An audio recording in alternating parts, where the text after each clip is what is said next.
suspicions too. They understand what happened that led to Peter Obi's leaving the PDP at the time. A lot of them also have the record of how not just Tinubu APC that tampered with their votes in 2023. A lot of the obedience also have the evidence of how the Atikus men in the states where they held sway managed to also steal Obi's votes and all that. So they are not trusting them. And that's an issue. That's a problem, And that's why some people are believing that if for any reason Atiku becomes the presidential candidate of the APC, it is going to take a lot to convince the obese supporter that it is legit. It's going to take a lot. There are others who believe that there's no point in beating around the bush. This is somebody that they strongly believes could command the suitable number of people without having to bribe them. Support him, that's Obi. So if these guys are interested in saving Nigeria, why can't they just put their own weight in areas where Obi's own weight is quite weak and balance it up in a way to get rid of the Tinubu? Atiku's men are not thinking like that. To them, right, Peter Obi doesn't have what it takes to face Tinubu, and only Atiku does. The last time Atiku participated in a primary election, it was in 2022, and Wike, So a few days before the primaries of the PDP, Atiku once said this, how are you sure that you're going to get the ticket? I always get the ticket. That's a very strong one. Just waiting for your declaration. When are you declaring? We will let you know now. We will give a formal announcement. Are you confident that you are going to get a ticket for your party? Have I ever failed to get the ticket? Yes. No, this time around, I want to know. Maybe you are so confident. I'm confident. I'm confident. Sir, they are talking about age. That the elderly people should allow youth to take over. What do you say to that? Let the youth compete now. It's competition. It's democracy. Thank you. Thank you. So Atiku was like, and he also said some other stupid things about these obedient people. They have history. Atiku was one of those who dismissed them. That social media wasn't real. And they could be making noise on social media. If they are up to it, they should come and challenge him. The rest is history today. So now their path seem to have crossed again. How they handle this will determine, or we show where this is headed. Abi? One of them who are pushing for the end to the APC, Egbekebe's rule in Nigeria, is El-Rufai, the Kaduna little finger. Let me say thank you to this my man. Somebody gave me a super chat, right? So give me a sec. Let me say thank you again. And that is said to Olumide. Saulu. Thank you for that, right? For your kind super chat and for your generosity as well. Thank you. Said that I didn't get that one. Oti and never trust any Fulani man again. They are so dishonest. And by the way, Peter Obi should forget any Fulani for vice president. The good people in the north, there are good people in the north that he can pick. My own rhetorical advice. You're right. So in this instance, right, the Fulani is actually really have a lot of edge when it comes to this political, what do you call their political structures and all that in northern part of Nigeria. So if they are not snatching it, then they will likely have to decide, okay, who is going to be this running mate. I will tell. One of the worst fear of the obedience, some obedient right now, is that imagine if they have to now pair Peter Obi and El-Rufai, the Kaduna little finger. What are you gonna do? Is that gonna be the end of your own being member of the obedience? Garbalai is still here, a lady here. She's one of the die-hard obedience as well. And she told me, by the way, she told us here that she is currently so disappointed having or seeing Obi associating with these characters, right? And I bet there are many people who feel that way too. So let's see how far this goes, okay? But here is El-Rufai.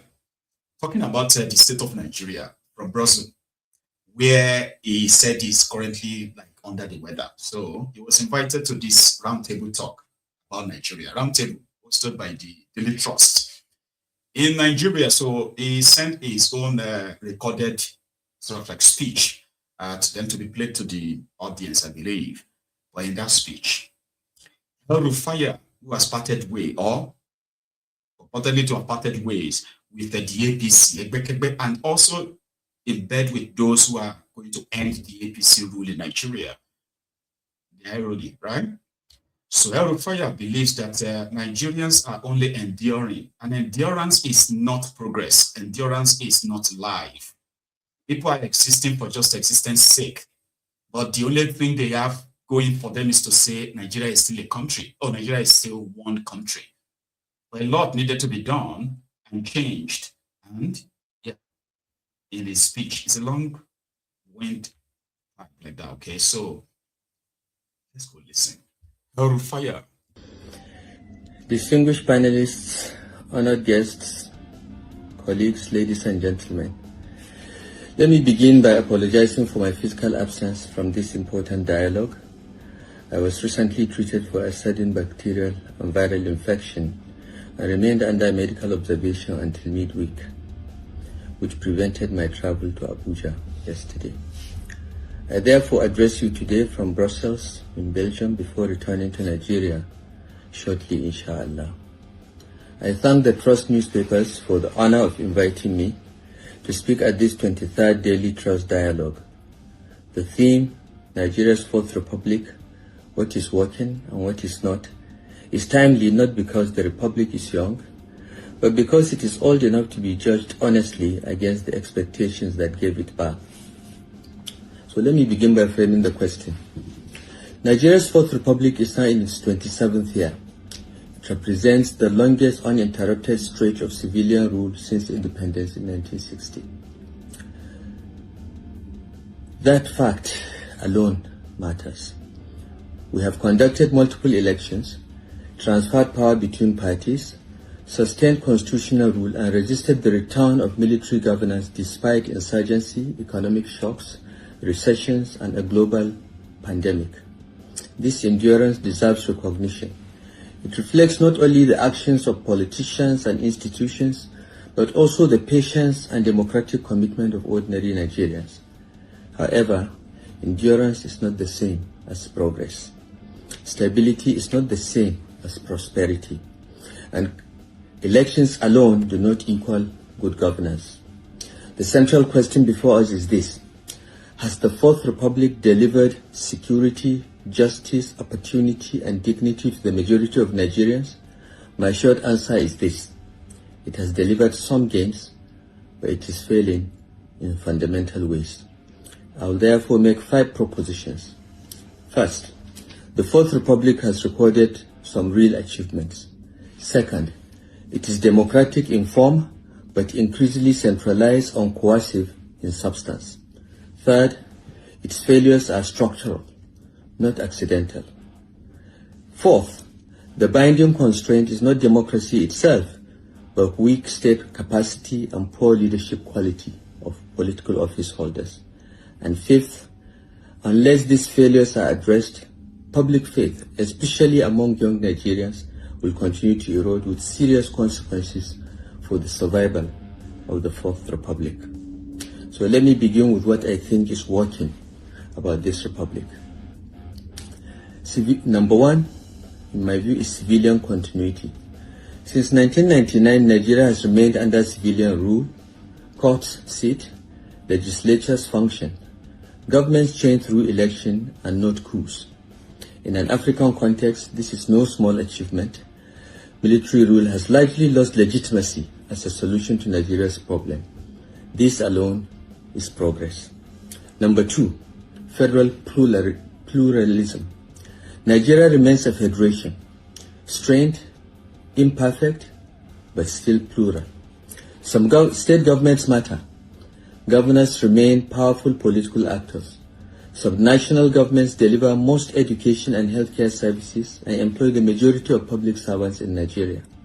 This pluralism has prevented complete political monopoly and allowed pockets of success in some states, even where the center fails.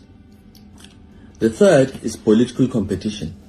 Nigeria does not have a permanent ruling party, and that is an achievement compared to countries like Uganda, Tanzania, Rwanda, and even our neighbor, Benin and Togo. The PDP governed for 16 years. The APC will not govern forever. It is likely that in 2027, the APC will be gone. Power therefore remains contestable. This distinguishes Nigeria from dominant party systems elsewhere on the continent, some of the countries that I've mentioned. However, and this is critical, competition has not yet matured into accountability and good governance. Elite circulation has outpaced institutional consolidation. Parties remain weak, personality-driven, and transactional. The fourth is selective economic and industrial gains. Nigeria has experienced episodic progress. There are years of growth driven by macroeconomic discipline and infrastructure investment. Nigeria became a net exporter of cement, thanks to Dangote and other cement manufacturers. The Dangote refinery positions us towards self-sufficiency in refined petroleum, petrochemicals, and fertilizer. Again, that is progress. These are not imaginary achievements. They demonstrate that democracy, when focused, can deliver, but they are uneven, fragile, and easily reversed. I will now go to what is not working. Now let us turn to clearly to what is clearly not working, and here a bit of candor is required. The first is we have governance without accountability. Nigeria has built the forms of accountability faster than in the substance. We conduct elections, create agencies, announce asset recoveries, but accountability by those governing remains selective and episodic. Corruption has become dangerous for some that are in opposition, negotiable for others that are sitting on the fence and want to move to the APC, and invisible for those aligned with power. APC members are never accused of corruption. This cost is not abstract. It appears in unpaid salaries, abandoned projects, decaying infrastructure, and widespread cynicism. When laws are enforced unevenly, deterrence collapses. And when deterrence collapses, trust evaporates. And this is what is happening in Nigeria today. The second thing that is not working is what I call centralization without capacity. Nigeria operates one of the most centralized fiscal systems among federations, yet expects states and local governments to deliver most frontline and critical services like primary education and healthcare. Authority, responsibility, and funding are badly misaligned. This is not an accident. It is a design flaw, one that contradicts the 1954 federal consensus for a loose federation with strong regions and a limited center that our founding fathers agreed in the UK. Since 1966,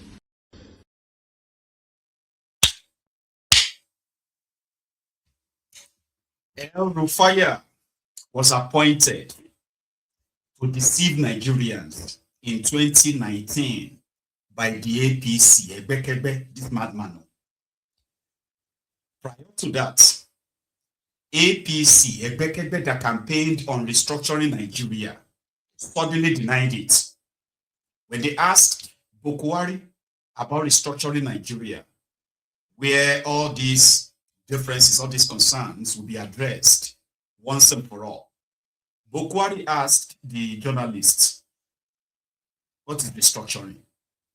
Restructuring what?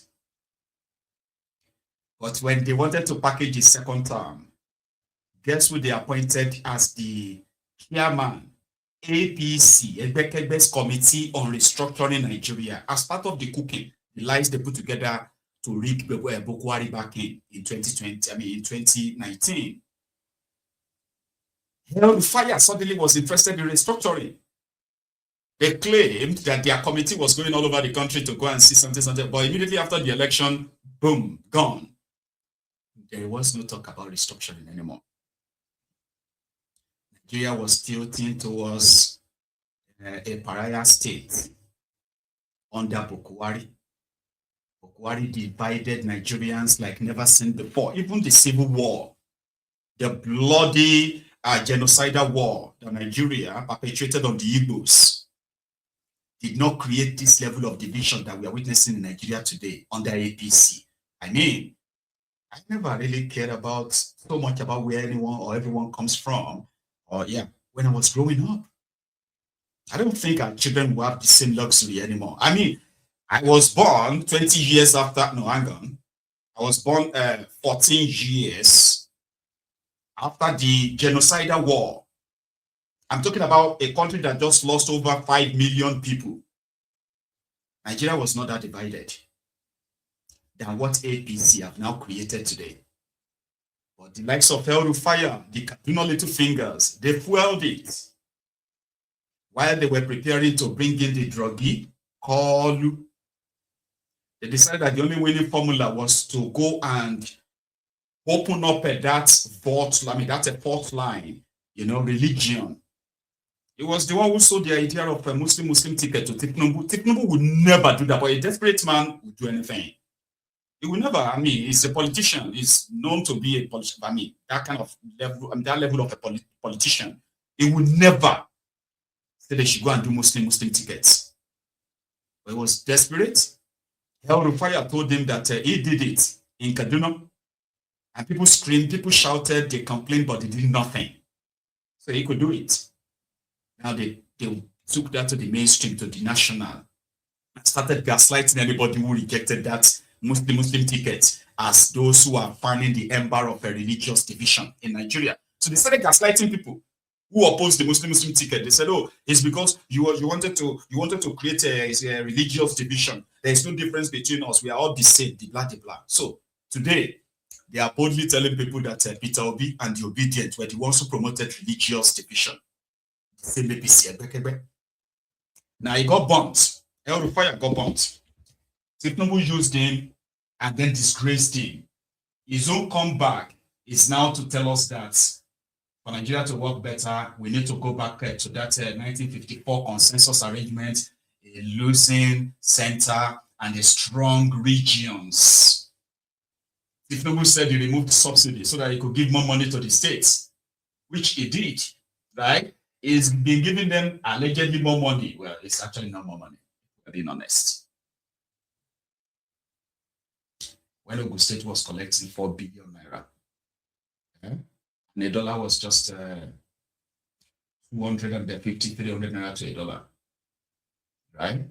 So if you converted that to dollars and all that, you realize that that's really more money than the Ogun State collecting 10 billion naira today. With the devalued naira that lost over 1,500% of its value in the space of 2 years under Tinubu. But yeah, Tinubu said he's giving more money to the states, and they are supposed to be the ones who are supposed to actually really help people, invest in people, but they are not. The criminal governors have never invested in anyone, right? But themselves. I have one I want to tell you about today as well, but we'll get to that part. Let El-Rufai finish. He wants to tell us more on things we knew, we've been talking about, and yes, they have been dodging it because this is their one Nigeria, centralized Nigeria. It was working with the Fulani agenda back then. I don't know what has changed if that is no longer working, and now we should do restructuring or something else. El-Rufai, tell us. Since 1966, successive governments, military and civilian, have entrenched this unitary federalism. The result is predictable. Everyone looks up to Abuja for money, looks downwards for excuses, and sideways for scapegoats to blame. A system that centralizes power but diffuses responsibility will always fail by design. But by design means we can fix it. The third is insecurity and the breakdown of the social contract. Insecurity remains Nigeria's gravest crisis. Insurgency, banditry, kidnappings, and communal violence have displaced millions and devastated livelihoods. Despite rising security budgets, the state's monopoly of force has weakened. When citizens are compelled to organize their own protection, that is not resilience. It is a vote of no confidence in the Nigerian state. No republic